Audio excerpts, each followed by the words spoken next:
Sebelum Uni Soviet terbentuk, ada cikal bakal atau pendahulunya, yakni Kekaisaran Rusia. Kerajaan Rusia ini dipimpin oleh seorang kaisar yang dijuluki dengan Tsar. Pada kala itu, pemimpin Tsar kerap bertindak semena-mena kepada rakyatnya. Kemudian pada tahun 1984, yakni pada kepemimpinan Tsar Nicholas II, telah mencapai perkembangan industri secara pesat. Industri yang dikembangkan tersebut meliputi pertambangan, minyak, batu bara, besi, hingga senjata. Bahkan, perkembangan industri mereka tak kalah pesat dengan industri di wilayah Eropa Barat. Dari perkembangan industri yang pesat ini menyebabkan berkembang pula golongan buruh atau proletar. Kala itu, para buruh justru dijadikan budak bagi para kaum borjuis, sehingga menyebabkan kesenjangan sosial di masyarakat Rusia. Dan akhirnya pergerakan sosialisme terus bermunculan. Pergerakan sosialis yang menentang kapitalis di Rusia ini terus berjuang hingga akhirnya mereka mendirikan Partai Sosial Demokrat pada tahun 1898 yang dicetuskan oleh George Plekhanov. Bersama para kaum buruh lainnya, mereka memperjuangkan persamaan dalam hukum, pers, kemerdekaan, hingga perbaikan nasib supaya sejahtera. Sayangnya, pada tahun 1903, Partai Sosial Demokrat ini terpecah menjadi Sosialis yang dipimpin oleh George Plekhanov dan Partai Komunis yang dipimpin oleh Vladimir Lenin.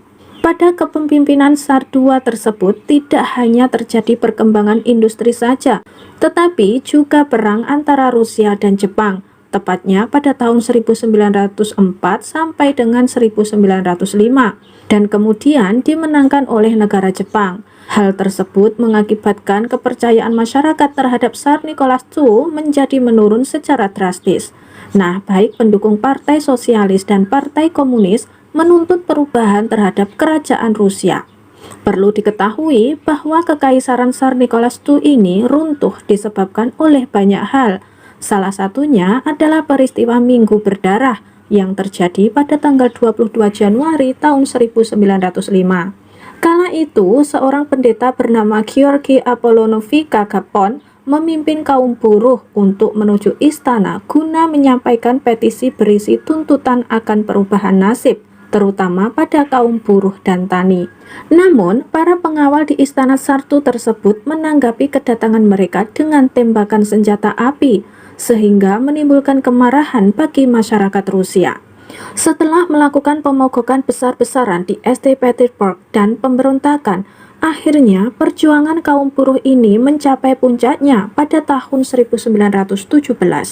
Pada tahun itulah juga terjadi Revolusi Februari yang menyebabkan Tsar Nicholas II menjadi tawanan, sehingga harus turun tahta. Kemudian pada bulan Februari sampai dengan Oktober tahun 1917, Rusia dipimpin oleh kaum liberal. Tepat pada bulan Oktober tahun 1917, revolusi yang dicita-citakan oleh kaum buruh ini dapat terwujud. Para kaum Partai Komunis menjanjikan harapan dan janji kepada kaum buruh dan tani, yakni dengan menyarankan para kaum tani untuk merebut tanah yang kemudian dibagi-bagi, sementara para buruh menyita pabrik. Namun ternyata saran tersebut justru menjadi pertumpahan darah kembali, yakni antara pendukung Tsar Nicholas II atau yang disebut dengan Tentara Putih dengan kaum komunis atau yang disebut dengan Tentara Merah. Konflik tersebut menjadikan kaum komunis atau Tentara Merah menang, sehingga kekuasaan jatuh pada Vladimir Lenin. Selanjutnya, Vladimir Lenin bersama Leon Trotsky dan Joseph Stalin membentuk Tsar untuk menjadi pemimpin baru bagi kerajaan Rusia. Dan Uni Soviet pun resmi dideklarasikan.